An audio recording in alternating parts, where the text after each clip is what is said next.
If you're a new guitar player and you're wondering how to get into playing guitar solos, in this video I'm going to help you get started. So one of the most common questions I get asked as a guitar teacher is, how do I play guitar solos? And really there are 1,000 different answers that we can put to this question. But in this video I'm going to give you 5 tips that you can follow to kickstart your ability to play guitar solos. This video today is brought to you in partnership with musicradar.com. Down below in the description there is a link over to the Music Radar website where you can access an accompanying article for this lesson. In that article you're going to find all of the scale diagrams that I referenced through this video and a few of the tips and tricks written out in full, so if you want to check that and you can reference that later on, that link is down below in the description. So the whole point of these 5 tips is to give you a little toolbox to work with when it comes to developing your lead guitar skills. Now, lead guitar is a very, very vast area, and as I said, there are 1,000 different topics we could talk about as to how to improve your lead guitar. I've tried my best to kind of condense this into 5 simple tips that you can use when practicing. Now, keep in mind, if you're brand new to guitar playing, some of these things will take quite a bit of work to get under your fingertips. Lead guitar can be quite difficult, so you'll need some patience and you'll need some time to practice. So the best way to use these tips and tricks is to put them into regular practice sessions, especially the things where we talk about speed and technique. You're going to want to spend a lot of time on those things because those are the fundamentals of your sort of lead guitar technique, as it were. So gear-wise for this video, I'm using the Shergold Guitars Telstar, and this is plugged straight into the Blackstar Amped 2. The Amp 2 is running on a British voice with a boost in the front end just for a little bit of drive, and that's going straight out of the XLR output into my DAW via their CABRIC program. Okay, so the first thing we're going to talk about is learning your first scale. Now, the ultimate first scale for anyone playing lead guitar is a scale called the minor pentatonic scale. So I'm going to show this to you in the key of A minor. You can move this around to different keys as long as you know the notes on the fretboard. So first of all, I'm going to show you the scale shape, and then we'll talk about how you can use this. So the scale shape we're going to be playing is this.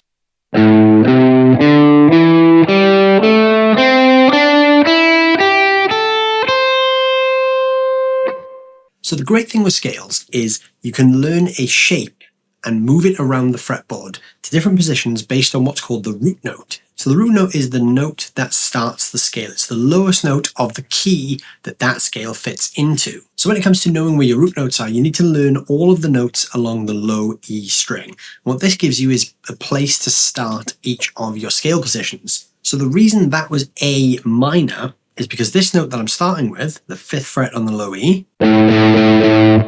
is an A note. I can move that scale shape anywhere I want. So let's say I wanted to play a C minor pentatonic scale. I would find a C note, which is my 8th fret, and then just play the shape from there. If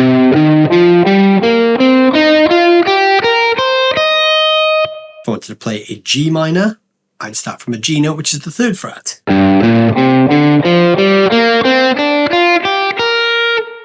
Now, when you first start learning this kind of stuff, you're not going to know where all those notes are straight away, so don't worry if you don't know that at this stage. But for the purpose of this lesson, we're going to be talking in A minor, so we're going to be doing the 5th fret of the low E as our starting point. So to play this scale, we're going to play the 5th and the 8th frets on the low E string, the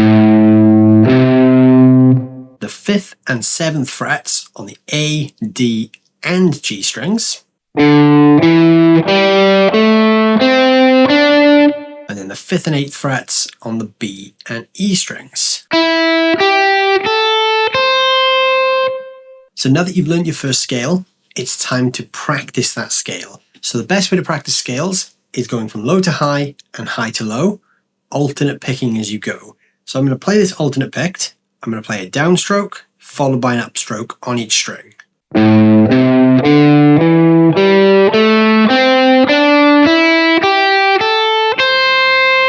And then we're going to go backwards.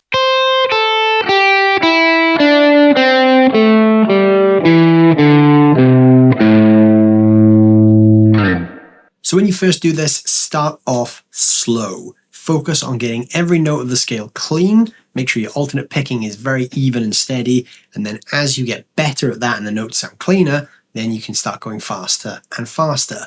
When it comes to lead guitar, do not worry about the speed straight away.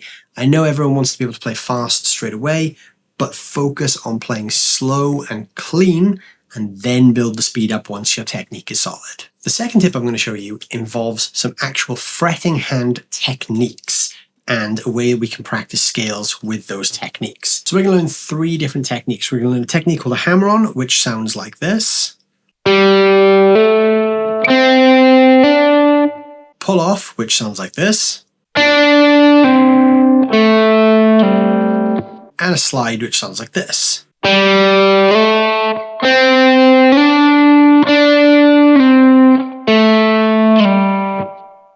So the first thing I'm going to do is show you each of those techniques, and then I'll give you an exercise to work with. So a hammer-on is a technique that allows us to play 2 notes, but with only 1 pick. So I'm just sticking in that scale shape. You can do hammer-ons anywhere on the fretboard, but I'm still sticking with that scale shape we learned.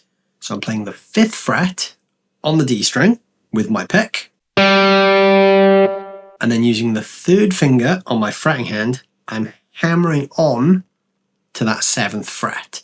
So I'm only picking once. That motion of me hitting the string with my 3rd finger is adding more energy to the string and creating that 2nd note. And I was doing the same thing on the G.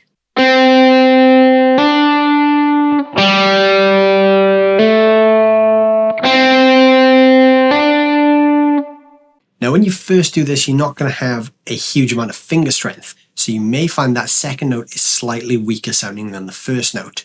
That's okay. Do this a few times and your fingers will get stronger and it will allow you to sound that 2nd note cleanly. So with a hammer-on, you want to pick 1 note and use your finger to sound the 2nd note by hammering on to the 2nd note. You're basically fretting without repicking, so you're fretting hard enough that it sounds the string again. Then I said we're going to learn pull-offs. So pull-off is kind of the opposite thing. So with a hammer-on, we go from a low note to a higher note with 1 pick. A pull-off is the same thing, but the other way around. So for a pull-off, I've actually got both fingers in place already. So I'm going to do the 7 and the 5 on the G. So both those fingers are already playing their respective frets. But when I pick the string, we're going to hear the note that my highest finger is fretting. So that's going to be the 7th fret. What I'm then going to do is I'm going to pull that note off, and that's going to add energy to the string, which is going to sound the 5th fret. Now to pull off, you don't just lift your finger, because if you lift your finger, this happens. That 2nd note is not as strong. When we do a pull off, we want to pull down slightly at a 45-degree angle from the string, which is basically kind of like strumming the string with our finger as we lift it off. You don't want to pull too hard, because again, this can happen, and you can bend the string out of tune.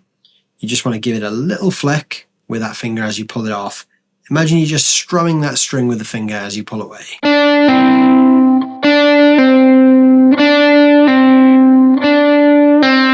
That little downward motion just gives the string enough energy so the 2nd note sounds clear. And I was doing that also on the D string.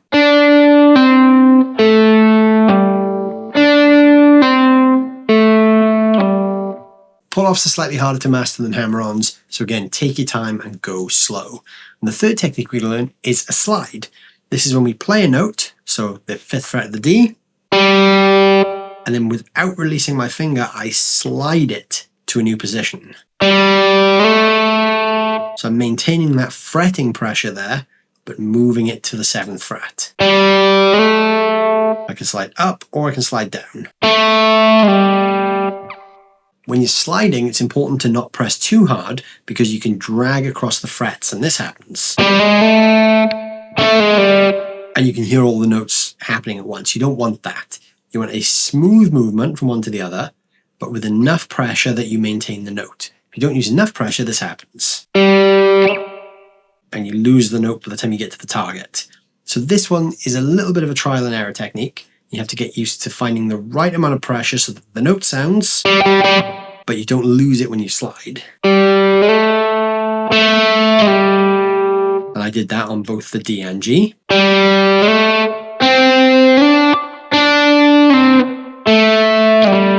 Now the cool thing with slides is you can do them with any finger. You saw me doing it there with my index finger. Now a great little exercise you can do on that technique is to do the same sliding pattern, so 5 to 7 and 7 back to 5, but use different fingers each time. So you can go from your index finger,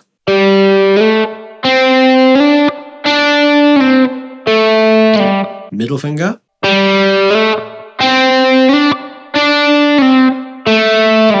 third finger,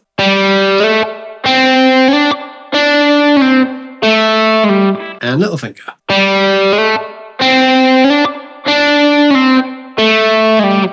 Now we're going to combine those three techniques with the scale pattern that we learned. So the first thing I'm going to do is an ascending run of the minor pentatonic scale with hammer-ons.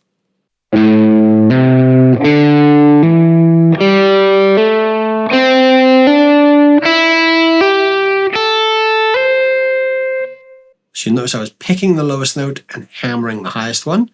Now I'm going to do a descending run with pull-offs.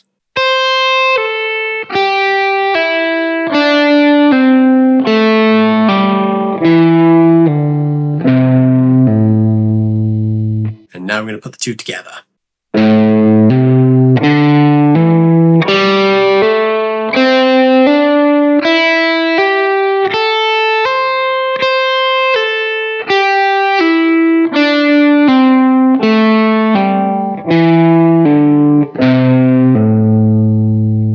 You can also do the same thing with slides, so we could slide up, low to high as we're ascending the scale, and then high to low as we're going down the scale.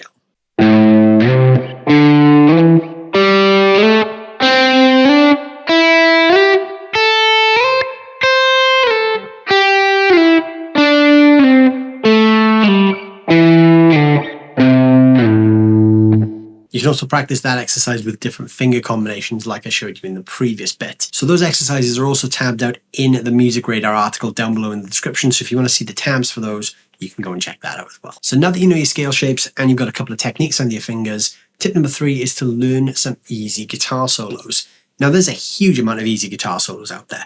I've listed a few in the article. A few of my favorite easy guitar solos that I've always taught students include Californication by the Red Hot Chili Peppers, Seven Nation Army by the White Stripes, Smells Like Teen Spirit by Nirvana, and Come Together by the Beatles. But there's a huge amount of easy guitar solos out there. Now the reason it's useful to learn easy guitar solos is that it gets you out of just playing scales and techniques. Now scales and techniques are incredibly important and we need to know them to improve at the instrument, but once we've got a good handle on them, then it's time to put some context into that.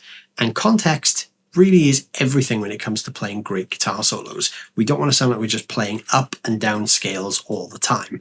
Learning other people's guitar solos allow you to see and learn how other people take those same techniques and those same principles we just learnt and use them in different creative ways. It's a great way to understand how to put all of this stuff together. And guitar solos don't have to be that difficult. Californication, for instance, is a very easy guitar solo, but there's a great sense of melody all the way throughout. There's not many notes in there, but the notes that are in there keep you captivated and keep you hooked for the entire thing. So go and check out some easy guitar solos, learn some of those and get those under your fingers as well. Tip number 4 is learn how to improvise. Now improvising is when you're able to take your scales and your techniques and come up with melodies and lines on the spot. Now this at first is a very, very daunting topic because once you've mastered playing a scale and playing all the different techniques, the idea of just being able to pull something out of the air can seem quite tricky because we've got a lot of different notes available to us. So I'm going to show you a really simple and fun exercise to creatively think about playing lead guitar. So what we're going to do is we're going to put a backing track on and play over the top of it. Now I'm going to do this in A minor because that's the key we've been talking about. You can do this in whatever key you want. This works with any key and any scale as long as the two things marry up together. You can do this in any way that you want. So the whole idea behind this is to take a small cross section of the scale that we're talking about. So I'm going to take these 4 notes from the A minor pentatonic. So that's the 5th and 7th on the D and G. And what I'm going to do is I'm only going to use those 4 notes. So I'm going to play over a backing track with just 4 notes. Now the reason this is useful is because when we have a limited amount of notes, it makes us think about how we play those notes. And this concept is known as phrasing. So phrasing is not what you play, but how you play it. Doing it this way makes you think more about coming up with different melodies and different ideas with a limited number of notes available to you. And this is a great way to unlock your phrasing on the guitar, because you're going to be thinking more about maximizing what you have available. Instead of worrying about playing all the notes in the scale, you've got just 4 notes. And with those 4 notes, you can use all your slides, your hammer-ons, your pull-offs, your string bends, your vibrato, anything else you want. You can use all of those techniques, but you can only fret those 4 notes. So I'm going to put a backing track on now. I really suggest you do this yourself as well. Pick your favorite backing track, pick 4 notes on the scale, could be 4 higher notes or 4 lower notes, and do this same exercise. It's going to sound something like this.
And then the 5th thing we need to talk about is the next level of guitar soloing. So this is how to start learning and mastering more complex solos. So once you've got your techniques and your scales down and you've learned some basic solos, you're then probably going to want to start learning some more complex things. Now, when I say complex, this could range from anything like a intermediate level rock guitar solo right through to some blistering shred guitar.